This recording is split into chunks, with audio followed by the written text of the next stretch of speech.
You can go ahead now. Back to you, John. Got it. Thanks. Okay, what we want to do right now is talk about kind of the vision for our long-range transportation plan. And some of it will be captured within the Visionary Network for Transit, which is the first slide. And as Janice mentioned, this is one of our categories for the Valley Transportation Plan is transit. And our Visionary Network is really looking at how we envision transit for the next 30 years. And kind of what Janice mentioned is really focused on street corridors that we should serve, how often buses and trains should arrive, how early or late service should run, and what do bus stops and stations look like? Basically, what are some of the amenities for the transit stops that we could improve on? Next slide.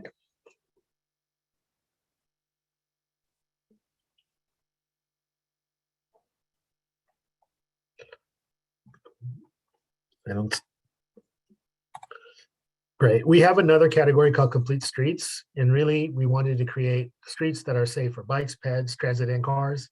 They're planned, designed, and operated for safe mobility. We are considering, having this category focus on things like existing space, increasing bicycle and pedestrian infrastructure around the county, making sure they're safe, making sure they interact with transit properly. And are there other mobility options that other people are using that we haven't captured? Next slide. We have a vision for highways and expressways. And really what we want to do is develop safe interchanges that interact with all modes of transportation. We would like to complete the express lane network. Another area that we work with the county on is the expressway system.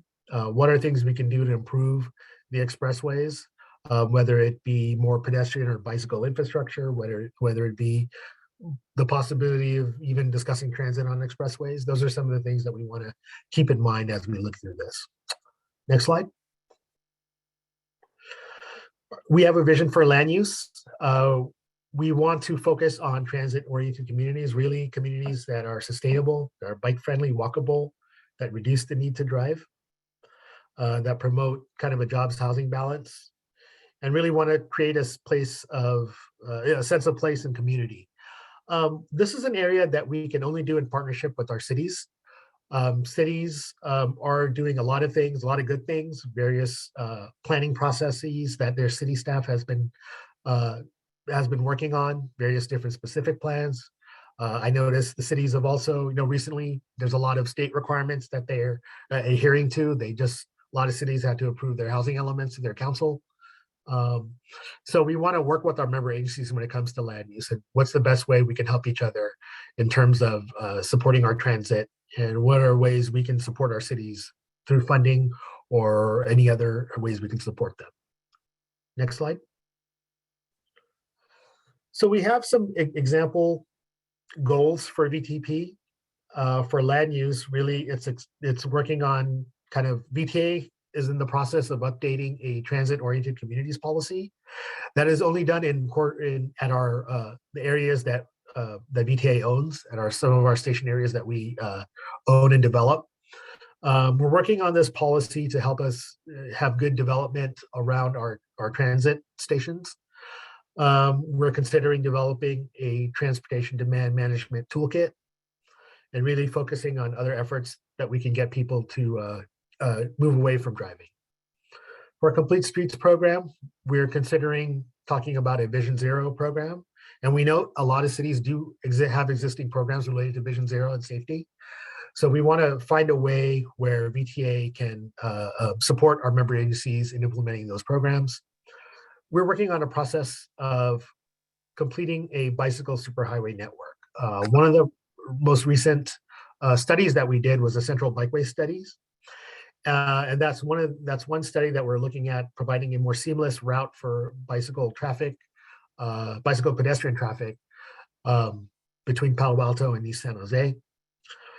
For the Highways and Expressways program, one of the things we're thinking about is, do we set targets for VMT? How do we work with the county on updating its expressway program?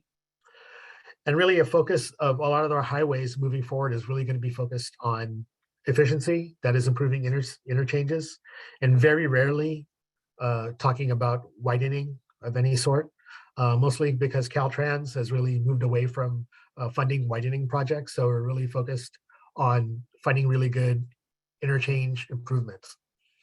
Ms. Janice mentioned for the transit program, it's really kind of what we've talked about a little bit already, which is expanding transit service, operating a 10-minute frequent network, extending hours of operation, and really improving those first and last mile connections. So one of the asks that we have of you today is really to kind of help us with what some of those goals should be for our long range plan. Next slide. So we have a couple of questions here that we've set aside just to kind of understand from your group, what are some of the things that make you think about really good transportation within this county? And in the next 30 years, what are some of those improvements that we should prioritize? Are there modes that we should try prioritize moving forward? Noting that there's, money is short at the regional level.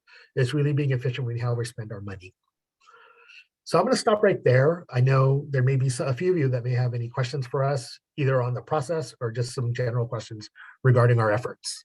So I'll turn it over to Deanna right now. Have her see if there's any questions that come through us through the chat. I skipped way ahead, but give me a second and I will go to the chat. Okay.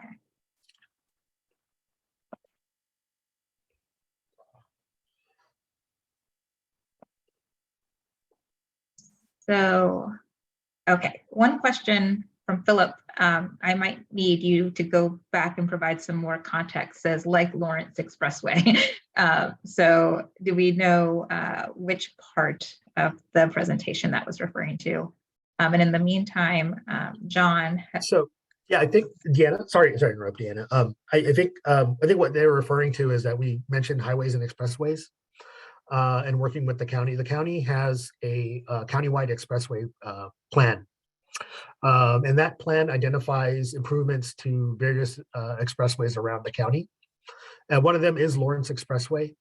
There's been talk many years ago about kind of figuring out what to do with Lawrence Expressway, whether it be grade separating in different locations, closer to kind of that segment between 101 past Central Expressway and a little bit further down.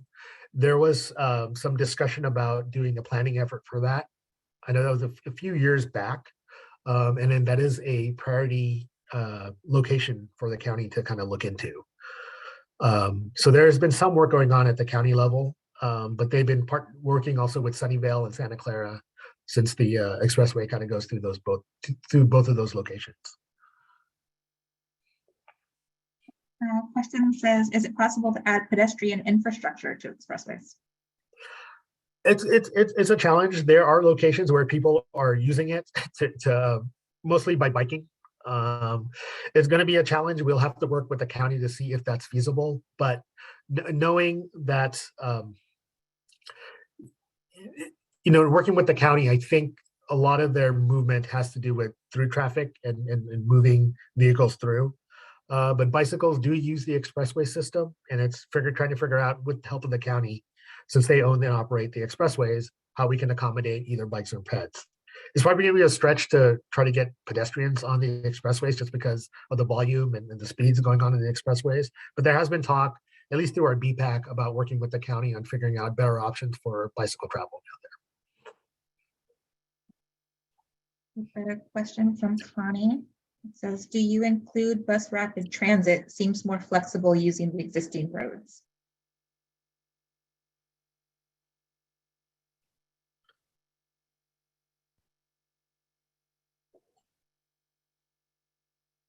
Is that for me or for Janice?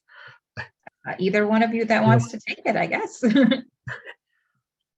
Yeah, I can hand it over to Janice. I haven't followed through much on the bus rapid transit project process. Well, I think, to take a stab at it lightly, I think from a broader perspective, I would say, I think, some of the question is probably 50-50 you and me, John. Projects like bus rapid transit are, I believe, in the past have been projects that have been considered through VTP. And, in order for us to really provide service that is fast, frequent, and reliable on certain corridors that can justify bus rapid transit, we really need the full picture, right? Not just from a service planning or not just from a service perspective, but really the infrastructure it takes to provide dedicated lanes for our rapid service if we truly want to call it bus rapid transit. At this time, our rapid routes like the 568, the 522, the 523, they aren't truly bus rapid transit systems in the sense that they have that dedicated infrastructure from endpoint to endpoint. It really is just a few segments, a few corridors along those routes. But if we were to look further into what a full bus rapid transit system looks like, I think it really does take the full picture. Everything from the dedicated lanes for that to transit signal priority to the shelters that would really support these really high capacity, high ridership routes. So I hope that answers the question a little bit, and correct me if I'm wrong, John, about prior VTP processes, but. Yeah, no, you're right. And, in the past, we did have a couple bus rapid transit corridors that we looked at. One of them being obviously El Camino, where we have the Rapid 522 now. And we did look earlier on at a bus rapid transit on Stevens Creek, but, we've since modified that to the 523. There's, in order to get bus rapid transit, one of the things that, we need to do is we need buy-in from our member agencies to make sure that things like, as Janice mentioned, dedicated lanes are acceptable, signal timing related issues, if there's a possibility to speed up transit. So there's a lot of decision making that happens kind of at the local level for us to move forward with bus rapid transit. I saw a comment in the chat that talked about Stevens Creek. It's really, we're actually partnered with the City of San Jose. Actually, City of San Jose is leading a study between, City of Cupertino, City of Santa Clara, the county, and VTA supporting, kind of looking at transit options along Stevens Creek Boulevard. They've kind of just kicked off their process. They're going to do some community outreach in relation to specifically Stevens Creek in the near future. And I think the next few months, I think they're going to put together kind of a strategy to do some more outreach. And I think they've outlined Cupertino for All as one of the groups that they are going to come and talk to. So you'll probably see us interacting in that level as well. But yeah. I'll go to the next question. It says, to what extent is VTA working with major employers, especially Apple, on the VTP? So one of the things that we're doing throughout this process of VTP is trying to reach out to everybody. Right now, we did a lot of kind of mostly public interaction, but there's plans, as we move forward with the planning efforts to actually talk to the employers, especially once we get the Visionary Transit Network off the ground, to kind of understand from their perspective what it takes to serve their employees, and what are ways that VTA can through the Visionary Network help support a lot of the commuters that originally used to rely on shuttles from their organization to get through. But we want to understand kind of moving forward, since many people are working from home, patterns have changed how people are moving around to get to work. A lot of people are working from home, so they're not using transit or not driving. So there's a lot of different questions that I think we need to be really careful about once we talk to the employers and make sure that what we do with the Visionary Network supports kind of their infrastructure as well. Thank you. Now, this next question from Joel says, does the VTA plan recognize that electric bikes are rapidly growing in use? The electric bike could be an important mode of transportation that extends the range of many cyclists. Yeah, one of the areas that we're looking at is kind of micromobility. We're in the process of looking at the possibility of VTA being a TDM hub, transportation demand management, and looking at different ways that people move around that are not related to driving or taking transit. We're actually having an internal meeting to kind of figure out how that electric bike infrastructure plays into all of that. I know MTC has operated the Bay Area Bike Share, and they're putting some more funding into electrifying bicycle service. That includes looking at different station areas, as well as setting up the infrastructure to accommodate, electrified bikes. So that's an area that we're actually going to be looking into a little bit. Just wanted to understand from our bicycle folks and our BPAC what their thoughts are regarding that and how do we connect to those systems. I think we've got two more questions and then we will go to mural. The first one I'm going to give to you, John. It says VTA also provides funding for local cities and other agencies. What do you usually fund? Is there any limitation? It really depends. We get different funding sources from both the federal and state level, and each of those programs have different rules. For the most part, we do fund mostly infrastructure type improvements, but recently we've also gotten funding through the MTC to fund planning efforts to major cities. So some of the specific plan efforts that cities have been undertaking, we've been able to actually give them funding to help them complete those specific plans and area plans. But for the most part, in the past, what we really funded are really big infrastructure improvements. So whether it be a bike lane, whether it be kind of a pedestrian walkway, or in some cases, freeway improvements, a lot of that has gone to capital. And there's other opportunities also moving forward that, we also, work on the 2016 Measure B ballot measure, and funding for that goes to all types of transportation systems. So there's a piece in there for transit service. There's a big piece in there for bicycle and pedestrian movement and various other areas. I'm going to throw the next question to Janice. It says, what is VTA doing to make public transit more accessible, viable, and a safer option for you? That's a really great question. And it means a lot that you're asking that question. As someone who used to, grew up taking transit as a kid and really got comfortable with in high school, right? I think you're spot on and really asking about how we're trying to make transit a safer place for youth. And I think one of the first things that comes to mind is really educating our youth on how to take transit as well. I know, broadly speaking, we had I believe we still do, correct me if I'm wrong, Deanna or Gretchen, but our customer service team used to offer these youth transit education classes where folks can request VTA staff to come in and talk about how to use or how to get fare, how to pay for transit, how to navigate the system. We also do this for like our senior community as well. We have a similar program for the senior community. As far as safety goes, I know that in the next year or so, we are really trying to embark on a safety perspective, how we do a very similar awareness and outreach program related to transit safety for women and girls.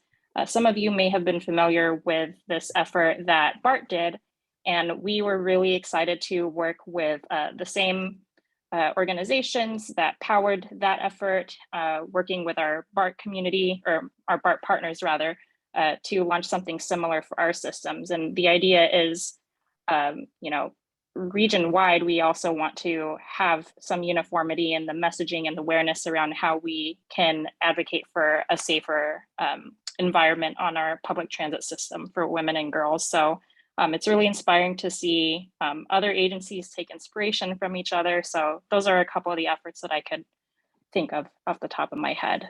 Just to keep it brief, but I would love to continue the conversation at some point to hear your thoughts on safety and security. Great question. While we're on the topic of youth, it just moved on me. I'm going to ask you, Janice, about how does VTA have an express bus for high school students in Sunnyvale to Fremont and Homestead high schools, and what are the starting and ending school times? Do you know anything about our school trippers? Our school trippers, I don't know that offhand, but I'm happy to get you that information specifically for our school trippers. you were interested in that. Was this for Fremont? For the like the Fremont I think, Union? yeah. in Okay, Sunnyvale. got it. Got it. We actually, we just created a map that outlined all the service in that district. I believe there was a recent conversation had among the district, and I guess I think it was maybe like a parent group. So it doesn't really specifically to our trippers, but it does have information of all the routes that serve that district. If that was something that you were alluding to.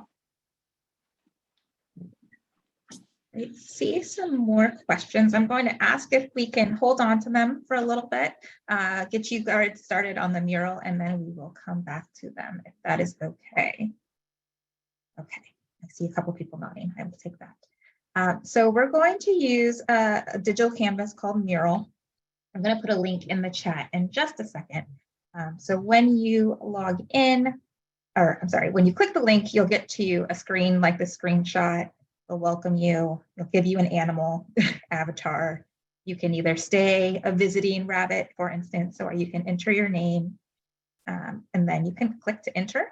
And then it's just going to give you a big canvas to work on. And you can add your comments by making little virtual digital sticky notes by double clicking anywhere on the board and beginning to type. So we've got 5 columns, I believe, that we are going to run through from left to right. So I will copy that right here. If you have any issues using Mural, then you can put your suggestions or comments in the chat. And I think, we've got team members here that can make a digital sticky note for you. So I just gave you the link. I'm also going to share it on my screen here so we can follow along.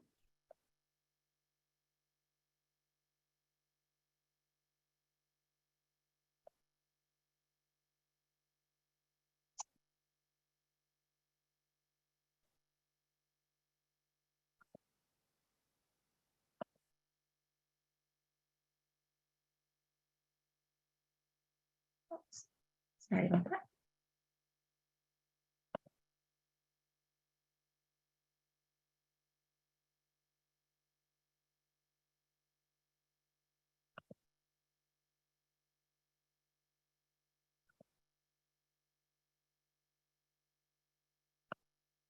Okay, so we will start over here with what suggestions do you have for the VTP's vision?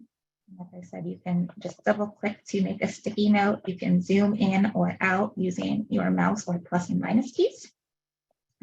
So here we want you to think kind of broadly and holistically about what you might be looking for. Maybe your primary objective is sustainability, and that's what you want to be our vision, or something greenery. John earlier mentioned the Central Bikeway Study. One of their visions was joyful. What would make a bike superhighway a joyful thing to ride and experience? So yeah, we'd like to get your suggestions here. I can zoom in a little bit so we can see what you're typing. John, do you want to add anything to our overall vision?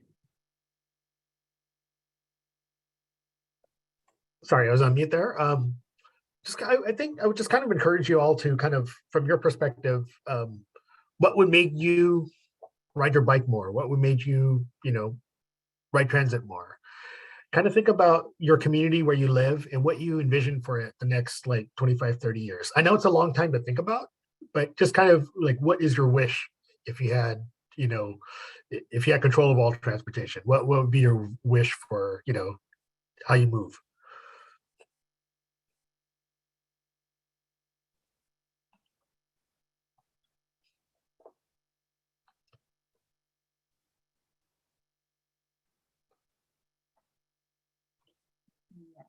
More frequency, more space for transit and active transportation.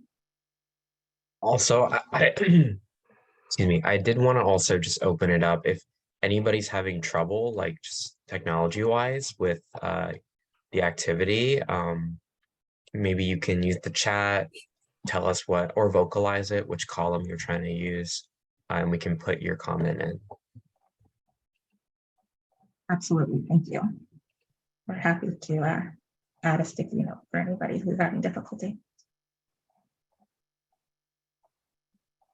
I just want to call out, I think this is such an interesting comment here under the kind of general overview, is to be sure to include maintenance and safety. And that's not something that we always hear thought about, but it's so important, right? Because, you know, typically those funds are ongoing for the lifetime of the project. And they're not always covered, you know, as we start to think about project lists. So I'd like to compliment who's ever thinking holistically about our projects. Also want to note, someone put a comment here regarding climate change. As you may all know, or maybe don't know, a couple of years ago, right before the pandemic, the VTA declared a climate emergency. And as part of that effort, one of the things that we're actually working on right now is a climate action and adaptation plan. We intend to get some of the input from that process to be included as part of our long-range vision. So for example, one of the things that the climate action and adaptation plan is going to have is there may be strategies they outline for us to consider as an agency. And so we may take some of those strategies and include that as part of our long-range planning process and thinking about the future. There's also other efforts that VTA is concurrently working on. We're actually working on a process right now to look at the electrifying our fleet, what that entails, and what are the what are the things we need to make that happen? What are the infrastructure requirements that we are requiring for our transit in the next few years? We're also, as I mentioned earlier in the presentation, we are working on, our real estate team is working on a transit-oriented communities policy. And right now that's in effect for, and actually it's going to be approved by our board in the coming months. That policy is going to be really focused on the transit property that VTA owns. And we'll have requirements for developers, should they develop that, about how much housing they should put in, what's the level of mixed use that should happen. So there are various different things that we're working on apart from kind of this VTA, the VTP and visionary network process that we hope to include as part of kind of moving forward. Those are some of the topics we take from and include in the plan. And then I have just moved this over to column number 2, which is what suggestions do you have for land use? So I see some people have already gotten started here, which is great. Yeah, and just to build on what John said about our sustainability efforts, as well as our TOD efforts, VTA is launching some new engagement series that are facilitated Q&A sessions. We held 2 for the outreach effort for these 2 planning initiatives, and they were really successful. They were actually greatly satisfying, I think, for our staff to be able to have a conversation with folks. And it's really a less formal opportunity to ask questions to relevant VTA staff. And in the coming months, in March, we'll be holding one on light rail, future of light rail operations, light rail service. In April, we'll be holding one on our sustainability efforts, and that will include our zero emission bus fleet. So the staff that are responsible for those 2 topical areas will be present. And then in May, we'll be holding one on our bike ped infrastructure and our bike program, and then a second one on TOD and real estate. So if you're interested in, just having a deeper dive into any of those topical areas, John, I'll make sure to add you onto our email list. And if you can transmit those opportunities for conversation to Cupertino for All, we really appreciate it. We're really delighted in having the space open to hear the questions that folks are asking. It's been a great experience for our team.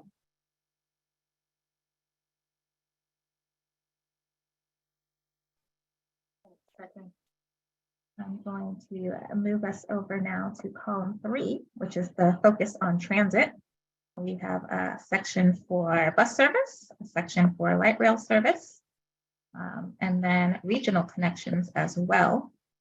If you run out of space up there in the bus service question, that's fine. You can put it somewhere else. I will move them later. We don't want to discourage any of your ideas, so keep them coming. Don't worry about the canvas. I can resize that. Janice, do you want to talk maybe a little bit about the regional connections and how that works with service planning?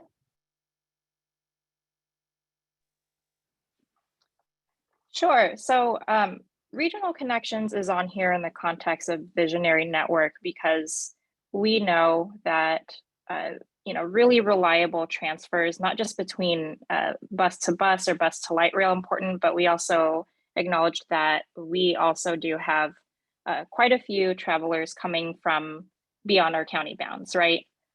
We used to serve, or VTA used to have routes that would cross county bounds, at least to Alameda County, back when BART terminated at Fremont.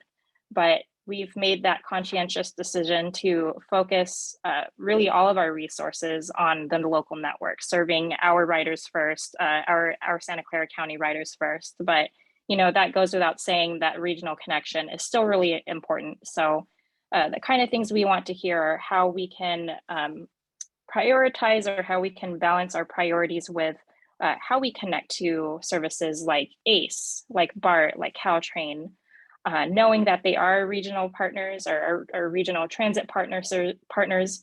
We frequently coordinate our schedules. In fact, we are now in alignment at least twice a year as far as when every transit agency in the Bay Area can coordinate their schedules and make changes accordingly. So we have that part figured out, but it could always be better, right?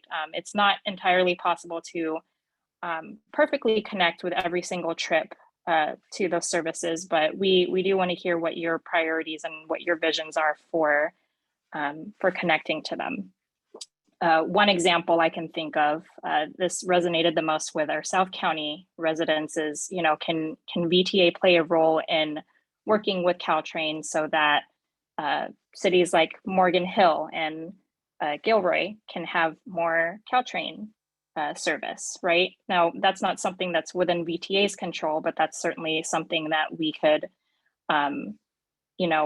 share with our partners as far as what we're hearing from the community. So just some food for thought there.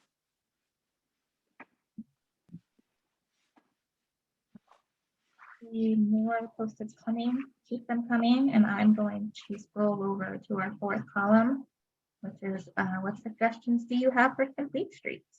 I'm seeing a lot of bike infrastructure, bike connections going north-south, protected bike lanes. So got a lot of cycling advocates here tonight, which is nice to see. John, do you want to give us some information about what makes something a complete street corridor, or what a complete street should contain? Yeah, so, just as an example, I'll use an example on a project that I worked on, which is the Bascom Avenue Complete Streets Corridor study. And initially what we did with that study was really revisit how the street operates.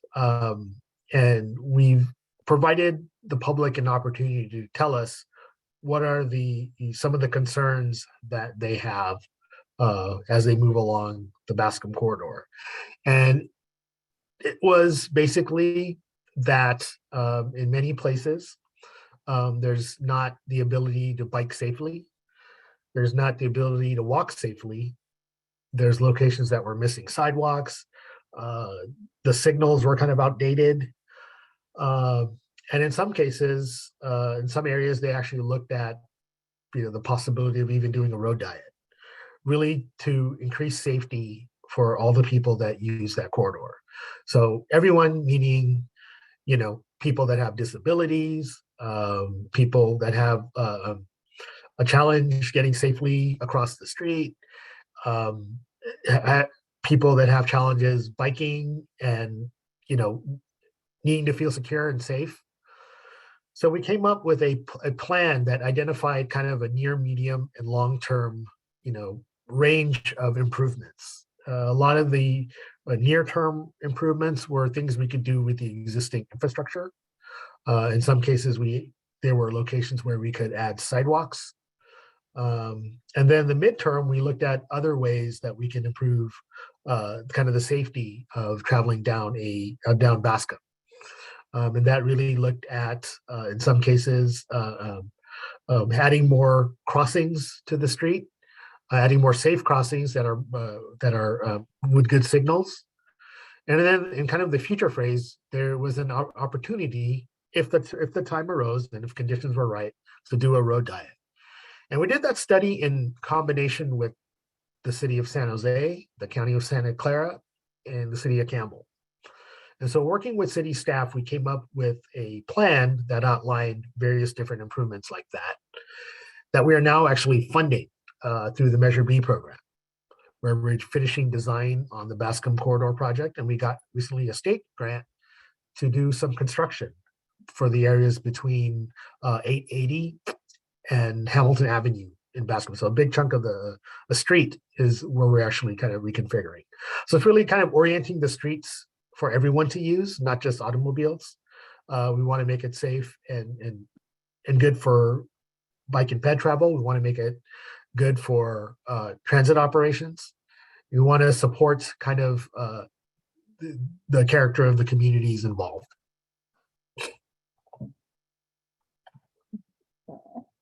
I'm going to move us over to the far right now as we talk about your suggestions for highways and expressways. I see a comment about Wolf and 280. I can tell you that it is already an active project. So you can go on to VTA.org and see a little bit more about plans for that area. Yeah, and I kind of want to also note that a lot of our Measure B highway projects are really, the vast majority of them are actually interchange improvements that we're trying to orient kind of those interchanges for efficiency. But we also want to make it safe for bicycles and pedestrians that have to go through that interchange on the particular street. There's actually very few, kind of widening projects that we're actually looking at.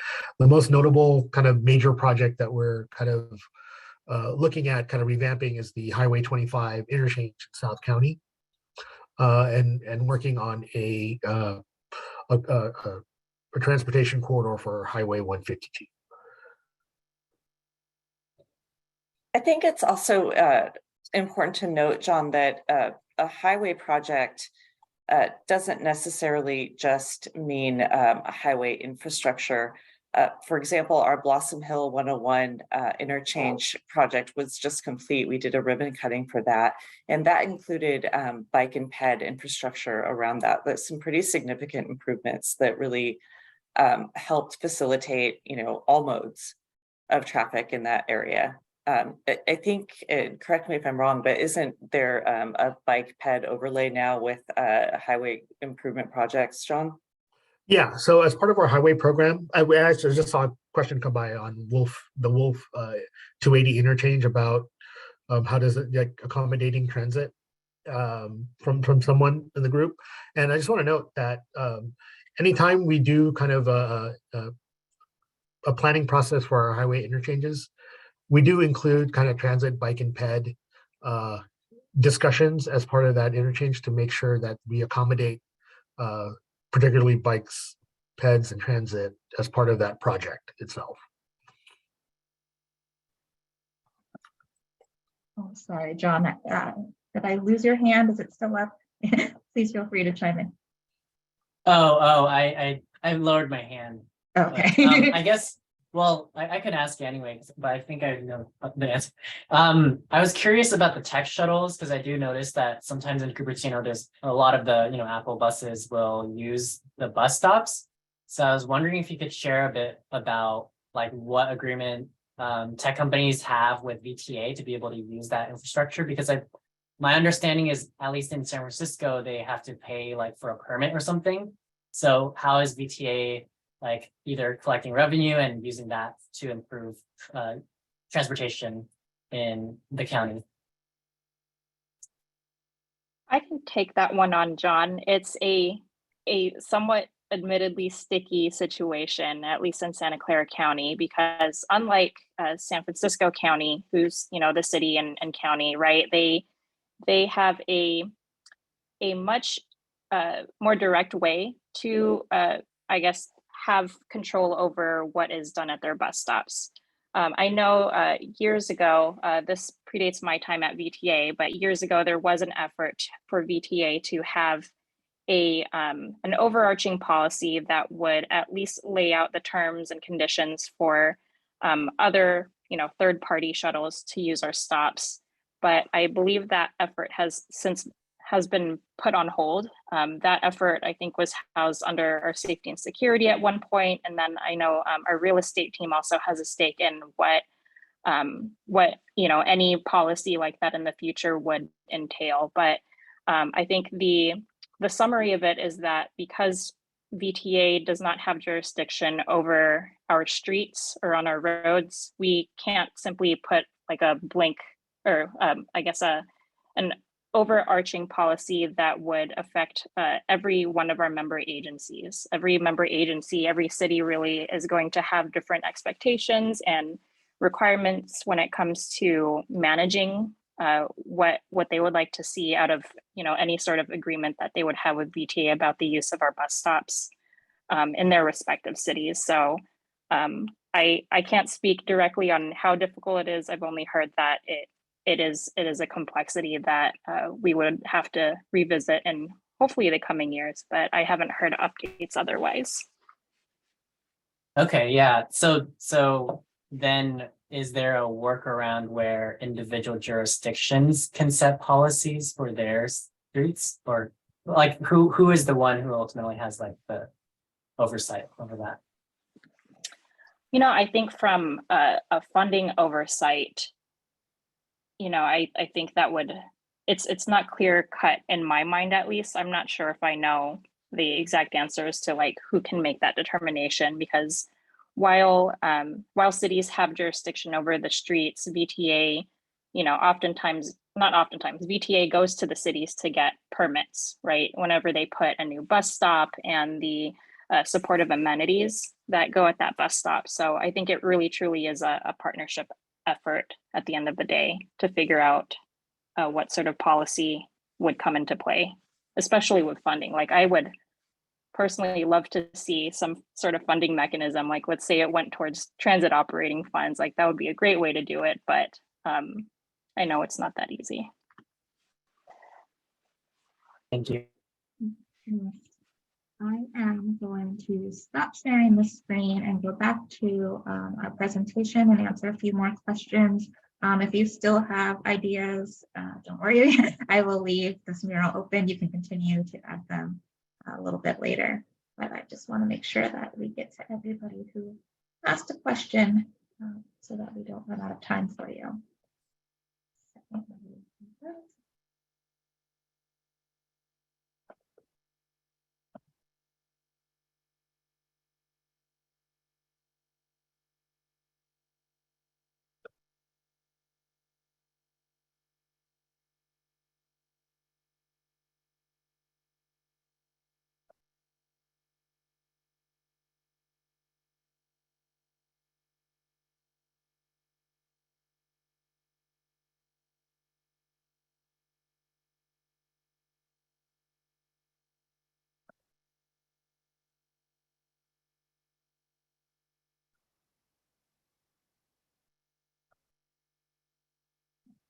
So that was a question I had scrolled up to, and now I need to find it again. From Siyash, I hope I pronounced that correctly. This one's for you, John. It says, does the county have any interest in removing lanes on expressways or retiring them? For example, Lawrence has a lot of housing coming up around it, a Caltrain station, 2 major roads, El Camino and Stevens Creek, and a light rail connection on Tasman. Sorry, my mouse stopped. Seems unfortunate that the road's existing layout makes it difficult for carless people. Yeah, at the moment, unfortunately, I don't think the county has any plans to do that at the moment. However, they are going to be updating their countywide expressway plan in the upcoming year, or they're going to bring in the process to do that. And I wonder if such considerations will be brought up at that time. Thanks. This next question, fortunately, we don't have anybody from marketing or fairs here, but I'm going to share it. It says, related to the youth question and general accessibility, have there been any plans to make transit free or free for certain transit corridors and time periods? I think about some other cities that have free weekends for specific corridors, for free streetcars, etc., and how those get people to get familiar with and use transit outside of just those free periods. That is a good comment. I can say that we offer free transit, I think, on New Year's Eve as a way to keep people from being on the streets and driving. And every once in a while, I see some other initiatives. I know that we did it for a specific route for just a little while to see how that was working. Gretchen or Janice, do you know any more about issues with free weekends or free corridors?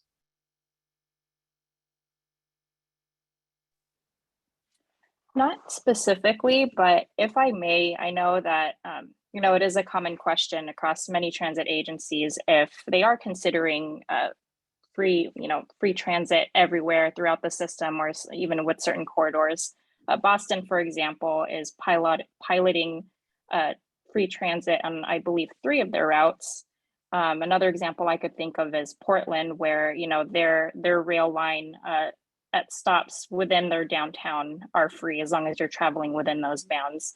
At this time, I don't think VTA is exploring anything of the sort, but I think what at the heart of that question is how do we make transit more affordable and more accessible to those who need it, right? I think if you really drill down to like the root reason as to why that question often comes up, it really is about affordability. And I think one of the ways that we have explored with our fairs team, and not sure if there's a specific effort dedicated to this, but one thing that has been discussed was revisiting how we structure our monthly fares, for example, right? Because typically when you purchase a monthly fare, or if you subscribe to a monthly fare, you are oftentimes expected to pay for the entire cost up front for an entire month. And for some households, that's really a burden. That's a huge burden. And so we've seen some fare structures out there that have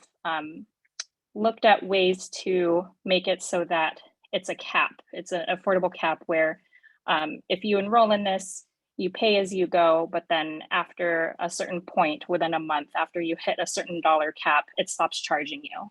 And so that's maybe one innovative way to look at how we can make transit more affordable, at least from a fare structure perspective. But at this time, I think, the question that agencies like VTA oftentimes ask themselves is, do you want to provide free transit so that it's accessible and affordable to everyone, or do you want to make sure that the transit service that you put out on the road is actually fast, frequent, and reliable, right? It's also a trade-off question, because once you consider free fares, how we'll then have to look at other ways to fund transit operations, which is really oftentimes hard to get by, especially when we're trying to increase service. So that's one question, one trade-off I'll pose here. Yes. Go to John with this one. It says, does the vision include transit on SR 85 or the West Valley cities? Yeah, so part of our 2016 Measure B program, we have a set aside dollars for what happens along the 85 corridor in the West Valley. We had a PAB that was meeting throughout 2016, 2017. I think they kind of ended it at the end of 2019. And there was a set of alternatives that were analyzed as part of the Transit Gateway study. That was then, I believe, approved by our board. It really depends on, and I'll have to also maybe check in with our project manager for that project, but there were a few suggestions to how to incorporate transit on 85. I think we're still kind of working on, but I need to check in with the project manager to have a definitive answer what's going to happen next on that corridor. But one of the other projects that's kind of happening along the 85 corridor is kind of the noise mitigation project that is also using some of that Measure B money to implement. But I will kind of check in with our transit, our project manager for the 85 corridor to see kind of what the next steps are to implement transit on that corridor. But there's money set aside in Measure B for that specific project. I really like this next question from David. It says, people can be dubious about pedestrian-friendly futures. As experts in the field, can you point out the best local examples of complete streets and other projects, even if they aren't your projects? So what can we hold up as a good example? Well, we're hopeful that the Bascom Avenue project does some of that. It's currently under design. And like I said, we were recently approved by the state to get grant funding to complete construction of that project between Hamilton and 880. And some of the earlier on improvements for that are to include improvements to pedestrian infrastructure. The city of San Jose is also working on, in the same corridor, kind of a pavement project that looks at adding bike lanes as part of that infrastructure, or clearer bike lanes as part of that infrastructure. That is under construction. So we're hopeful that that one project that we actually got funded, gives us a good example of one really good complete streets project. I know we've given a grant to, in the past, we've given grants to the city of Sunnyvale to improve some infrastructure downtown, where there's been a lot of development over the past few years that have made areas that are really comfortable for biking and walking.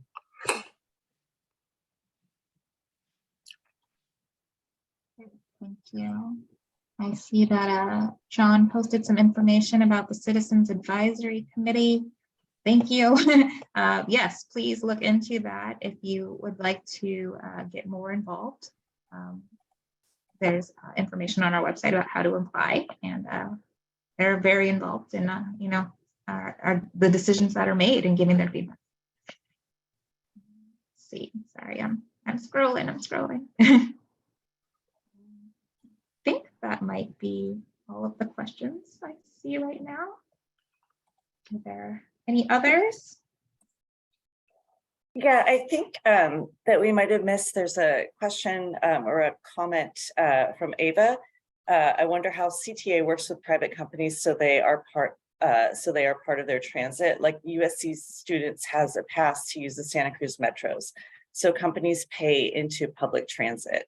And I'm going to, while it's not perfect apples for apples, I'm going to go ahead and paste a link to our Smart Pass program. VTA has a program called Smart Pass where that we market to universities, to large employers, to developments that provide deeply discounted transit passes for their respective residents, students, employees, and that helps us have folks on transit. We're continuing to feed the pipeline of future transit riders, and then of course it also takes cars off the roads and minimizes impact on parking in urban areas near universities. You were breaking up a bit there at the end there, Gretch. Sorry, there's some audio. Just saying that minimizes impact, obviously, to our roadways, but then also to parking around those facilities. Thanks. I see. If I could, oh, go ahead. Real quick, Deanna, if I could add to what Gretchen said.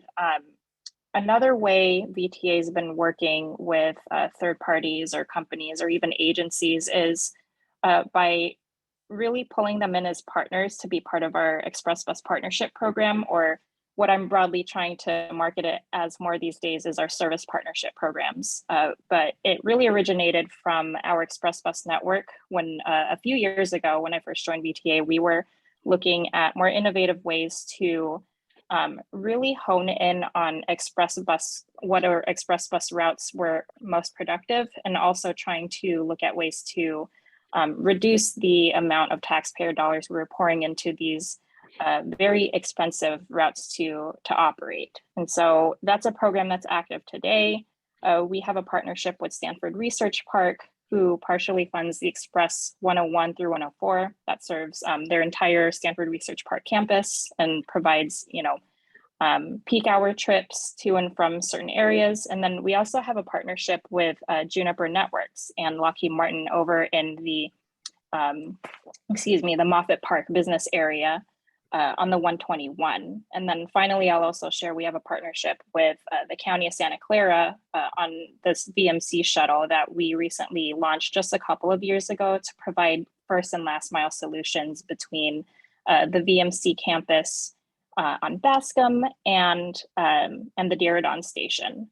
And that's really opened up ways for us to have more of these partnerships with companies. And I fully acknowledge we have a long way to go as far as convincing these larger tech companies like Apple and Microsoft and Google and the like to really get on board with that model. But I am hopeful that in the coming years, they will realize, transit is very hard to operate. And I think we are getting much more hopeful reactions to this partnership program because we do realize that there are companies who don't want to be in the transportation business any longer and would rather partner with a transit agency. So that is a program we have, and we have a long way to go, but I think that is our way in to hopefully consolidating more services like that. Thanks, Janice. I saw a hand from Neil. Yeah. I just also wanted to second what Joel said in the chat as well. But my questions, maybe we don't have time for the whole thing. But I just noticed that for an urban area, like the lack of education on alternative transportation in our area is like pretty shocking. Like when I talk to people in Cupertino, people have lived here 20 years who don't know that there's a bus that goes to the mall, for example. And that's like really shocking to me that they don't know that. And compared to like when I've lived in other areas, like for example, SF or the East Bay, I feel like there's just a greater understanding at least of routes and like how you can get around without a car. So it's like as we improve also our service and alternative transportation options, making sure that people actually are aware of those options, that it's actually not as bad as people think. And just so many like myths and misconceptions I hear propagated all the time. That's really concerning. So I guess the question is sort of like, what is the capacity for partnering with like different nonprofits and other groups to do that organizing and that communication within the community, so that there is a greater understanding and awareness of what the options are.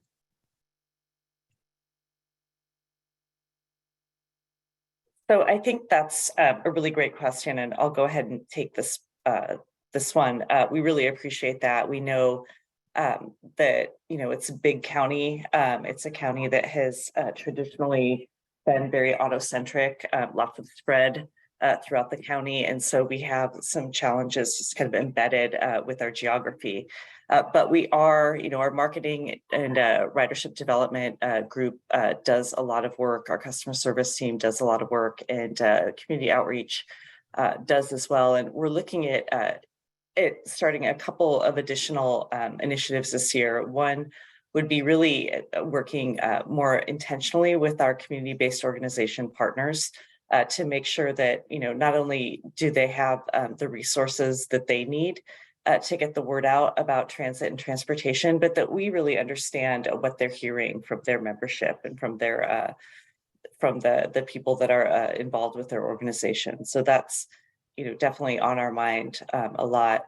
Some of these other educational initiatives like the Ask VTA is really meant to try to raise general awareness about our services, about what we're doing, about what it takes to really make these things happen, and why folks' participation is so important for us, not only just to operate, but also to advocate, right? When we need additional funding, when we need support. So that's something that's very much on our mind right now. And I appreciate the question.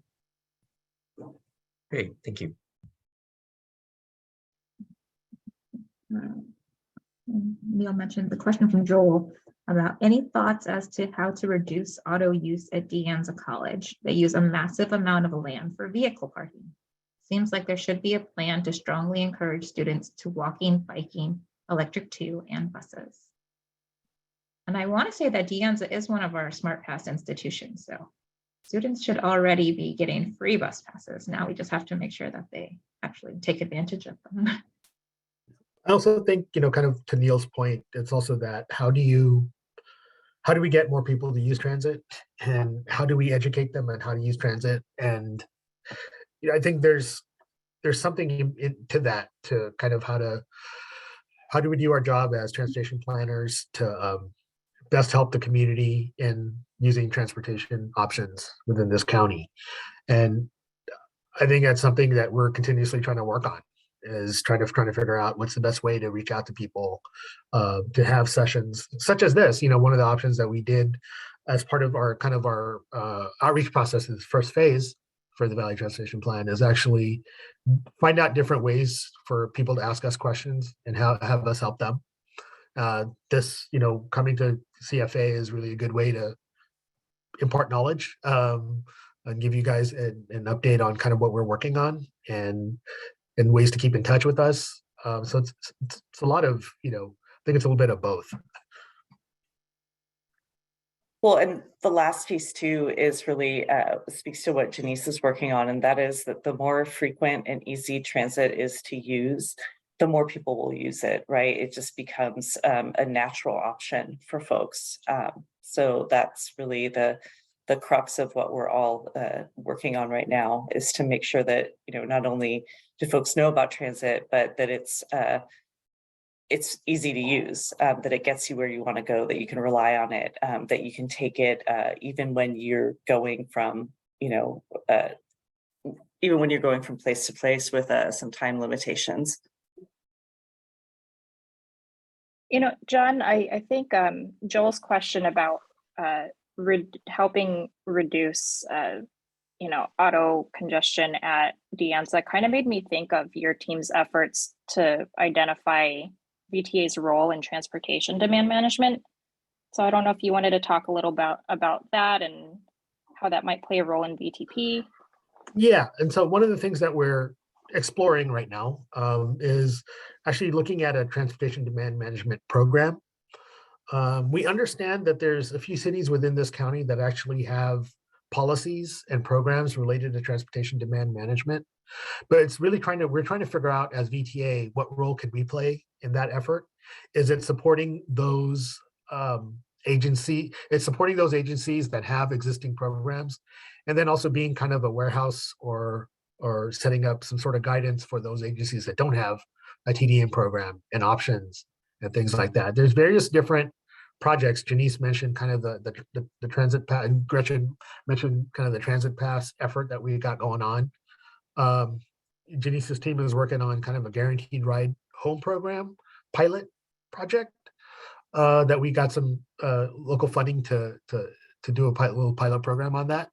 We're hoping to expand that opportunity, but then it's also looking at other ways, other efforts, like are there micro mobility solutions that VTA can help or assist in providing? Is there bike share things that we could do? We actually had a bike share project a few years back that unfortunately is no longer in effect, but those are some things that we could do as part of our role as a transportation agency to support our other people in trying to figure out ways to move beyond driving.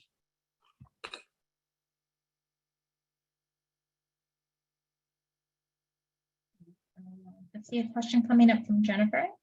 This will probably be, I guess, maybe the last one since it's 8:28, but I want to share it. It says, it's disconcerting that the question about using alternative transport to De Anza was about multiple modes, including biking, walking, and buses.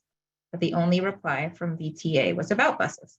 We need VTA to consider biking and walking more and not just bus service. What about programs to offer electric bikes to students? What about better bike parking? What about electric scooter shares? There are ideas. We need VTA to consider them. definitely some of those are things that we're talking internally about is addressing other ways of travel. We are working on a bicycle superhighway program that looks at providing really good bicycle infrastructure and sort of kind of how it's termed a highway to address some movement through having good bicycle access, having direct lines, direct corridors for bicycle use. One of them could be how do we interact with various education institutions in this county, De Anza being one of them, City College in San Jose.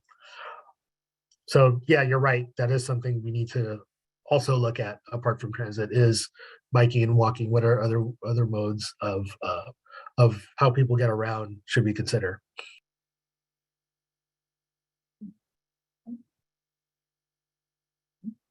We're not seeing any others. Seeing some conversation about getting to destinations via bus from Cupertino. So thank you for sharing your experiences. And I just wanted to thank Cupertino for having us this evening. We really appreciated your thoughtful questions. All of the activity on the mural, you guys have given us a lot of thought, and it's really great to have. I don't know if John and Janice want to kind of say anything to close us out. We appreciate your time. We appreciate you giving us your feedback. This really helps us with our planning work. We're in this, for VTP, and obviously Janice is kind of getting a lot of the work related to the Visionary Network for Transit completed in the next couple months. But the VTP process is going to last throughout the year. So there'll be more opportunities to have a discussion with VTA where we move forward. So appreciate your time, appreciate the ability to communicate with all of you. Thanks so much, Thank you, everyone. everyone. Oh, sorry, I didn't mean to interrupt Janice or Janice.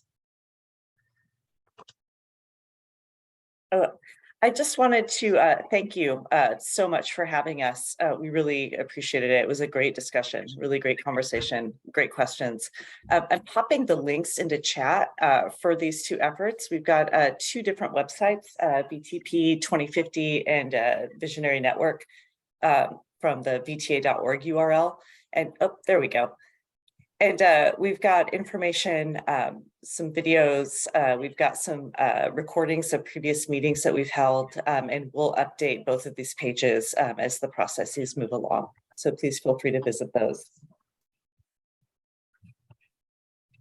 And for anyone who wasn't able to join tonight, feel free to share with them the Visionary Network link. We do have one last opportunity for them to share their input if they wanted to take our brief survey, and it pretty much mimics the same standard questions that we've been asking of the Visionary Network at our community meetings, and that survey on our webpage is open until the end of the week.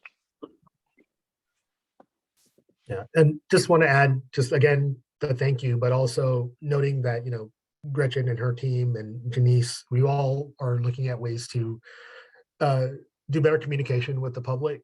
And one of the opportunities we got with doing the Valley Transformation Plan 2050 Visionary Network is to actually do the various different outreach methods, like the community-based organization roundtable, or Ask VTA forums. Has given us a really good opportunity to interact with the public, and we hope to continue some of those methods moving forward with the other efforts that are going on at VTA.